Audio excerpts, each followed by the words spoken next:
Okay. Hello friends. இந்த வீடியோல நம்ம பிக்டோகிராஃப் பத்தி தான் பார்க்க போறோம். ஸோ அதுக்கு முன்னாடி நான் லாஸ்ட் வீடியோல என்ன பார்த்தோம்னு சொல்லிடுறேன். ஸோ லாஸ்ட் வீடியோல நம்ம இதெல்லாம் தான் பார்த்தோம். இது பார்த்தோம். அப்புறம் இது பார்த்தோம். பேசிக்கா எக்ஸர்சைஸ் 5.1ல 5th question, 6th question, 7th question solve பண்ணோம். அந்த வீடியோ பார்க்கலன்னா அந்த வீடியோ பார்த்துட்டு இன்னைக்கு வீடியோ வாங்க. ஸோ இன்னைக்கு வீடியோல நம்ம பிக்டோகிராஃப் பத்தி பார்க்க போறோம். ஸோ பிக்டோகிராஃப்னா ஜென்ரலா என்ன ஐடியானா, என்ன டெஃபினேஷன் ஃபர்ஸ்ட் சொல்லிடுறேன். Using pictures to understand or represent data. To represent data. To represent represent data அவ்வளோதான். பேசிக் ஐடியா தான். ஸோ பிக்டோகிராஃபோட மீனிங் அதான். இதுதான் pictograph. So representation of data using பிக்டோகிராஃப்னு இந்த பேரால கொடுத்துருக்கோம். ஸோ அப்போ அந்த பேராகிராஃப் படிச்சீங்கன்னா உங்களுக்கு பெட்டர் அண்டர்ஸ்டாண்ட் பண்ணும், பெட்டர் ஐடியா கிடைக்கும். ஸோ இப்போ அந்த பேராகிராஃப் நான் படிக்க போறேன். The teacher was discussing about the pollution caused by the vehicles. பேசிக்கா வெஹிக்கிள்ஸ்னால ஏற்படுற பொல்யூஷன் பத்தி அவங்க பேசுறாங்க. The student said they saw many vehicles when they were standing in the bus stop while coming to school. Okay, அவங்க நிறைய vehicles வந்து bus ஸ்டாப்ல பார்த்துருக்கேன்னு சொல்றாங்க ஸ்டூடெண்ட்ஸ்லாம். எல்லா எல்லா ஸ்டூடெண்ட்டும் அதை டிஸ்கிரைப் பண்றாங்க இன் தேர் ஓன் வே. பட் ஒரு ஸ்டூடெண்ட் மட்டும் இந்த மாதிரி வரைஞ்சிருந்தா. பேசிக்கா 5 கார் வரைஞ்சிட்டு 3 லாரி வரைஞ்சிட்டு 2 பஸ் வரைஞ்சிருக்கா. ஸோ இதை வச்சு ஈஸியா புரிஞ்சிடலாம் எவ்வளவு வெஹிக்கிள்ஸ் இருக்குன்னு. ஸோ இந்த ஒரு ஸ்டூடெண்ட் தான், அவ பேர் அழகி. So she true all the vehicles. All the students were able to easily understand that Alagi had seen 5 cars, 3 lorries. நான் கொடுத்துருக்க மாதிரி 5 காரு, 3 லாரி, 2 பஸ் இருக்குன்னு புரிஞ்சுக்கிட்டாங்க. This sort of representation of data using pictures is called pictograph. So basically pictograph na இதான் அர்த்தம். Representation of data using pictures is called as pictograph. Nowadays pictographs are frequently used in promotion of tourism. So tourismலயும் use பண்றாங்க, weather forecastலயும் use பண்றாங்க, ஜியாகிரபிலையும் use பண்றாங்க. So நிறைய இடத்துல பிக்சர்ஸ் வச்சு நம்ம டேட்டாவை அண்டர்ஸ்டாண்ட் பண்றோம். So representation of data using pictures தான் பிக்டோகிராஃப்னு சொல்றாங்க. ஸோ இப்போ இதோட பெனிஃபிட்ஸ்லாம் என்னன்னு பார்த்துக்கலாம். Advantages of using pictograph. First benefit என்னன்னா, இந்த data can be easily analyse and interpreted. ஈஸியா அனலைஸ் பண்ணலாம், இன்டர்பிரேட் பண்ணலாம். ஏன்னா பிக்சர் மூலமா உங்களுக்கு ஈஸியா அண்டர்ஸ்டாண்ட் பண்ணும். உங்க பிரெயின் ஈஸியா விஷுவலைஸ் பண்ணலாம் என்ன நடக்குதுன்னு. ஸோ இப்போ இந்த பிக்சர் பார்த்தோன்னே நமக்கு தெரிஞ்சிடும், டேரக்டா பார்த்தோன்னே தெரிஞ்சிடும் 5 கார் இருக்கு, 3 லாரி இருக்கு, 2 பஸ் இருக்குன்னு. ஸோ இப்போ அடுத்தது என்ன, pictures and symbols helps us to understand better. So அதுவும் செகண்ட் பெனிஃபிட். இது ஃபர்ஸ்ட் பெனிஃபிட், செகண்ட் பெனிஃபிட்.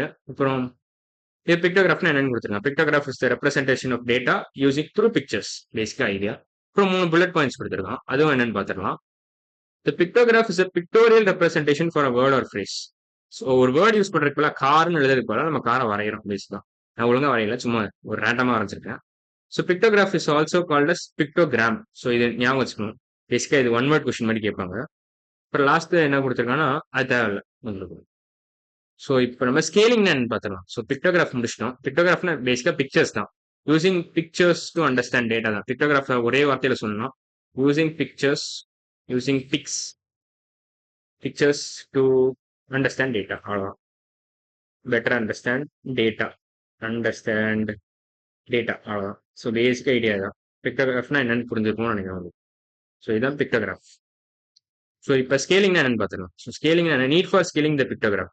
இப்போ இந்த ஃபிகர்ல பார்த்தீங்கன்னா fruit stall where there are 40 mangoes, 40 mango இருக்கும், 55 apple, 55 apples, 35 oranges, 60 bananas. How can we represent this data by using pictures?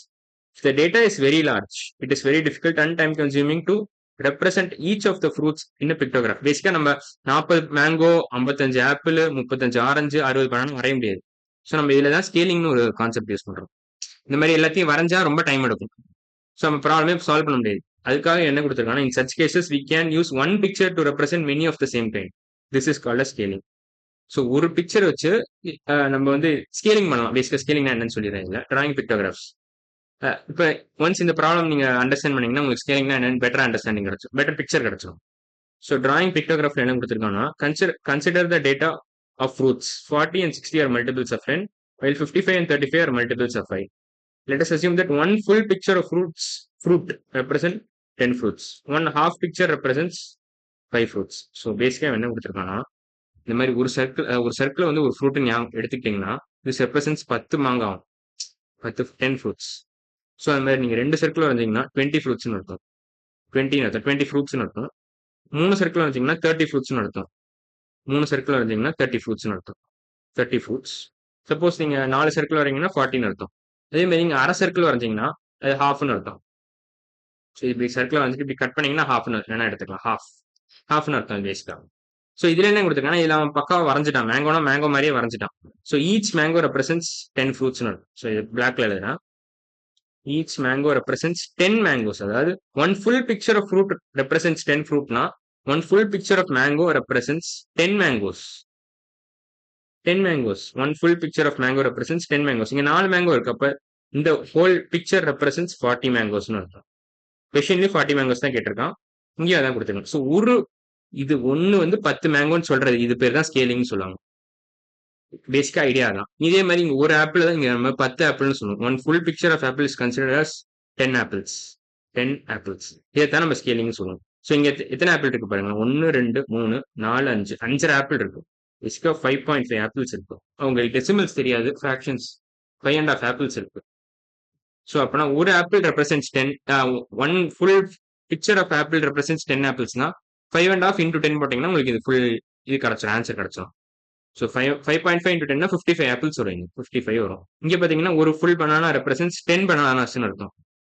So இங்க ஆக்சுவலா நீங்க என்ன ஸ்கேலிங்கோட மெயின் யூஸ் என்னன்னா, நீங்க எத்தனை பனானா இருக்கு, 60 பனானா வரைகிறது பதிலாக நீங்க வெறும் 6 பனானா தான் வரைகிறீங்க. So instead of drawing 60 bananas you are just drawing 6 bananas. அதான் ஸ்கேலிங்கோட பெனிஃபிட். ஸ்கேலிங்கோட பெனிஃபிட் என்னன்னா, அட்வான்டேஜ்னு கூட சொல்லலாம். அட்வான்டேஜ் என்னன்னா, advantage you are drawing 6 bananas instead of 60 bananas. Instead of drawing 60 bananas. You are drawing 6 bananas. Drawing 6 bananas instead of 60 bananas. So இதான் main benefit of scaling. So ஸ்கேலிங்னா ஒன்றும் இல்லை, ஒரு ஃப்ரூட்டை நம்ம கணக்கு காமிச்சுக்கிறோம். அந்த மாதிரி ஒரு மாங்கானா 10 மாங்காய் ரெப்ரசென்ட் பண்ணது நம்மளே ஒரு கணக்கு வச்சுக்கிறோம். நம்மளே ஒரு ஆர்டிஃபிஷியலா நம்மளே ஒரு கணக்கு நம்ம எடுத்துக்கிறோம்.